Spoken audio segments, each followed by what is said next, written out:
It's the Happy Families podcast. It's the podcast for the time-poor parent who just wants answers now. If we just remember they're their own person, they're not us, I think we can have that little bit of extra detachment, that little bit of extra psychological distance from what's going on. And now here's the stars of our show, my mum and dad. Hello, this is Dr. Justin Coulson, the founder of happyfamilies.com.au and the parenting expert and co-host of Channel 9's Parental Guidance Season 2. Starts filming soon. I'm here with Kylie, mum to our 6 daughters and my wife. Happy Mother's Day for yesterday, honey. Why, thank you. Did you enjoy the fact that we didn't have a bathroom to flood because we're homeless? Did you like the fact that our ceiling didn't fall in like last year? I was so grateful. And I was even more grateful for the store-bought gift instead of the extra thought that went into last year's. Yeah, low-key. We kept it really simple because I feel like we've been a little bit... I don't want to make light of real trauma. I was going to say I feel like we were a bit traumatised from last year. It's really... Well, I know the house was. Yeah. We got it together. Anyway, today a conversation that I think is a really curious one.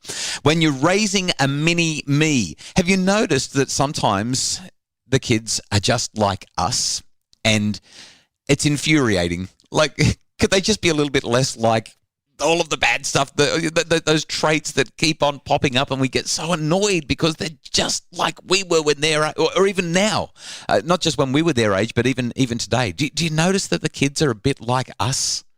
It's funny. We had friends way back when we only had a couple of children who used to call our second daughter Mini Justin. Yeah. He wouldn't call her by her first name because he just thought she looked so much like you. Poor kid. I'm so sorry, Abby. I'm so sorry. She didn't love it. No, she still doesn't. Every now and again, people say, "Wow, you look just like your dad." She's like, "Wow, thanks so much. I appreciate that."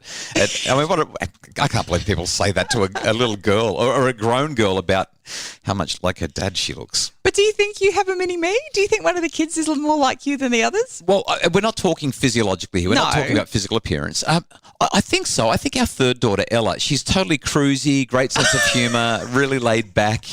She's just an absolute crack up all the time. And she is an anomaly. She is not you. Every day is the best day of her life. You don't think that's me? Oh, no She's way. so optimistic about everything.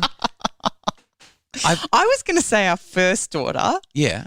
Who doesn't take no for an answer. Right. You're saying that like it's a bad thing. Well, it is and it's not. Uh-huh. It has its challenges. But no, she's a go-getter. She knows what she wants and she makes a beeline for it. She's really good with people. She's great with networking. She just knows who to speak to and she knows what she wants and she goes for it. Yeah. That's you. I'm so glad. I'm going to take that as a positive because that is kind of me. But we've got kids.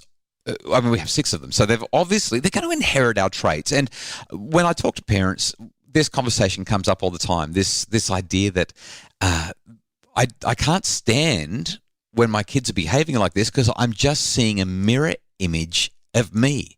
And the thing is, quite often we say things like, "Oh yeah, she's just like her father," and we always say it in the negative. It's never in the positive. Yes, she's belligerent, or she's persistent, or she's having a tantrum just like her father. It's always in the negative. And I think that we can learn a lot from these conversations as we consider our children and how to deal with our kids when they are just like us. Before we go on though, Kylie, I do want to highlight really quickly, one of the things that I love about our kids is their soft nature, and you've taught that to me, and you've taught it to our children, and I love that. I love seeing that. And also they're so creative, which they get from you as well, because my creativity, I'm about as creative as a box of apples, not very creative at all. Was that a creative thing to say about creativity? I'm wondering if I was more... No, it Probably wasn't. not. No. See, I'm just not creative. I'm so uncreative, I can't think of any sort of parallel or analogy for how uncreative I am. But our kids, they love to use their hands and draw and craft and do all those things. They've learnt that from you. There are so many great things that we can find when we look at our children's situation. I don't think that we should always be highlighting the negatives that they have and focus on how they're parallel to the negatives that we possess from a character or personality point of view. It's interesting. We've talked about this a little bit over the last few weeks, this acknowledgement that to every trait, there is a positive and a negative to it. And when we see negative traits in our children that remind them of ourselves, I think it's really important to highlight that at that point, we actually haven't learnt to accept ourselves. We haven't learnt to recognise that we have areas in our life that need working on, and that's okay. We're not supposed to have it all together, and nor are our kids. I think we look at our kids sometimes and think, I want them to know what I know now as a 40-year-old, as a 5-year-old. Right. We want them to, be honest and kind and, share with their sisters or whatever it is. We want them to do it when it's taken us however many years to kind of get to that point ourselves. I remember, and I'm maybe disclosing a little bit excessively here, but I'll do it anyway. As a kid, I was pretty manipulative. As a kid, I learnt how to say the right things and manipulate my way into and out of situations quite well. And I've watched as a couple of our children have demonstrated the capacity, they've developed the ability to be kind of manipulative with us, with their grandparents, and even with their sisters. And there's been many times where I've thought, oh my goodness, I am literally raising a mini me. I'm seeing that same manipulative tendency. Now, I don't believe that I really possess that in any meaningful way anymore. I feel like I've purged that from my personality and character because it's not an attractive characteristic at all. I certainly hope that I have. But watching that in the kids, it's really hard to take. And I want to come down harder on them because of it, because I don't want them to have that unattractive characteristic. And I love the way you've tied that in with a sense of identity. The older I've gotten and the more I've hopefully improved my character and stepped away from those kinds of tendencies, the less concerned I am about our children demonstrating them, because I know that I grew through it and I figured it out, and I know that they can too, especially as they watch you and I not doing that, not being like that. They'll learn, they'll figure it out as they pass through their maturing process. But I love this concept that you've highlighted, Kylie, about if we can accept ourselves, if we have a high level of personal identity, high level of personal acceptance, then we're probably going to be a lot less judgmental, a lot less likely to shame our children, a lot less worried if they possess some of those same attributes and characteristics that we possess. After the break, another couple of ideas about what to do when you're raising a mini me. Tweens, Teens and Screens is the webinar you need if you're struggling with screen time at home. Join me as I unpack the simplest methods to deal with the screen scene and eliminate the drama without having to ban all devices, even in some of the trickiest situations. Screens can work in your family's favour even if you have tweens and teens. Check out Tweens, Teens and Screens at happyfamilies.com.au. It's the Happy Families Podcast, the podcast for the time-poor parent who just wants answers now. And I'm wondering, have we got any tips for raising mini-me's?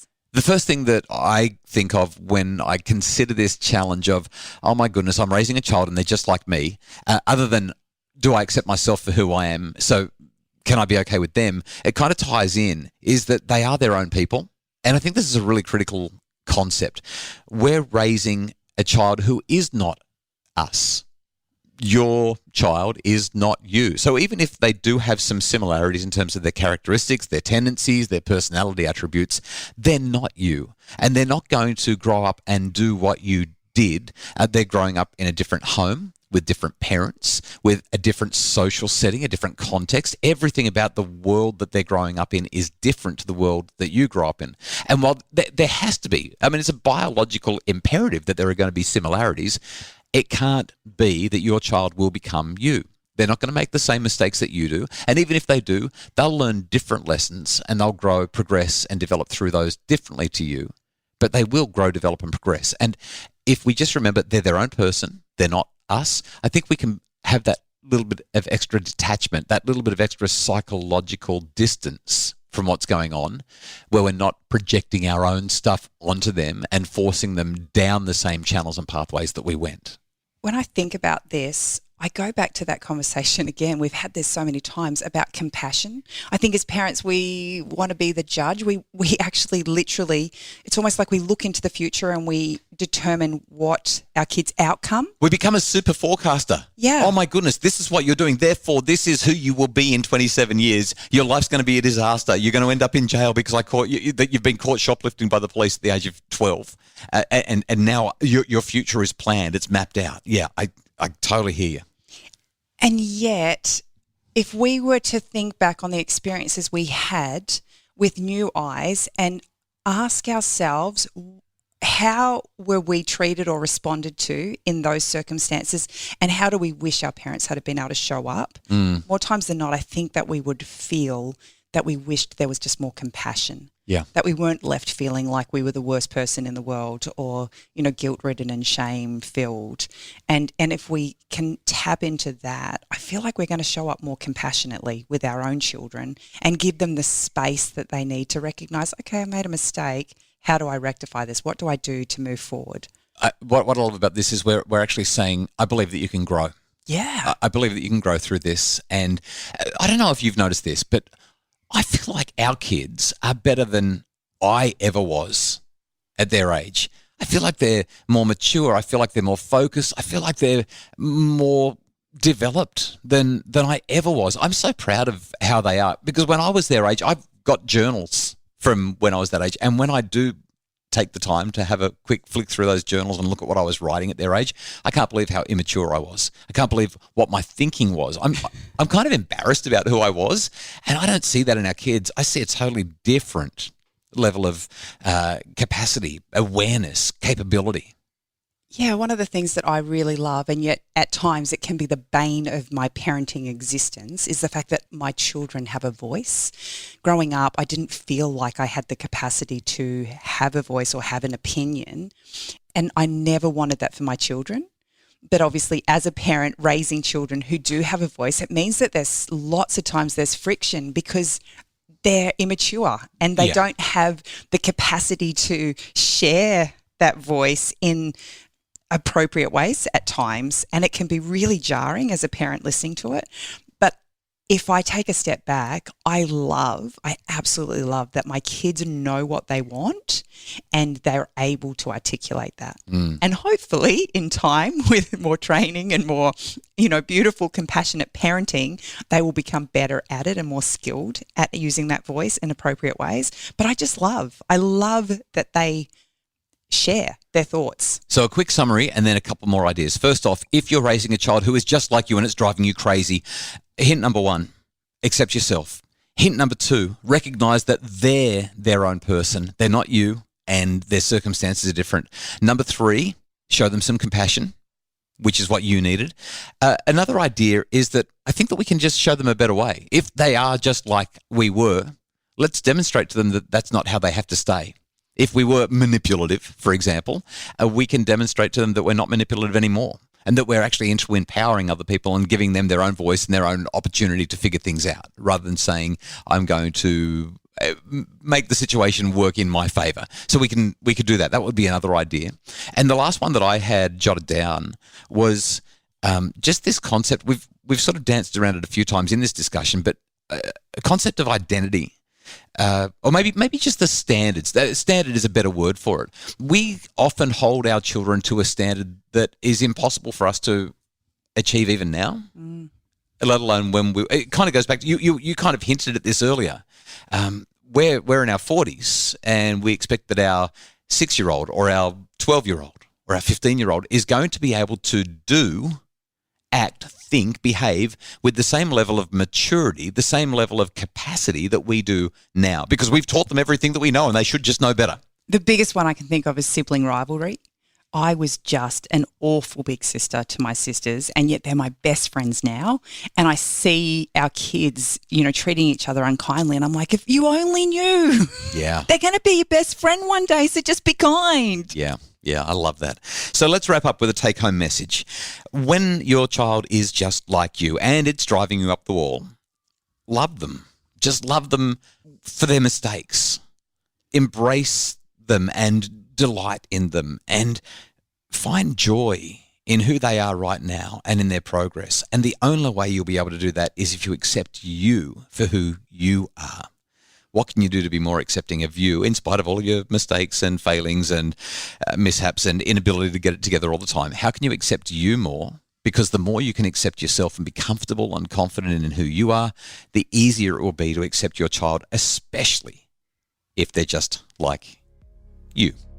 The Happy Families podcast is produced by Justin Rulon from Bridge Media. JR, we love your work. Thanks so much for all of your help. Craig Bruce is our executive producer. And if you'd like more info about making your family happier, specifically and particularly about how you can stop using carrots and sticks to manipulate the way your children are going to behave, we've got a webinar coming up on the 16th of May. It's a Monday night, Carrots and Sticks. You can get all the information you need about that one. It's going to be an absolute ripper at happyfamilies.com.au.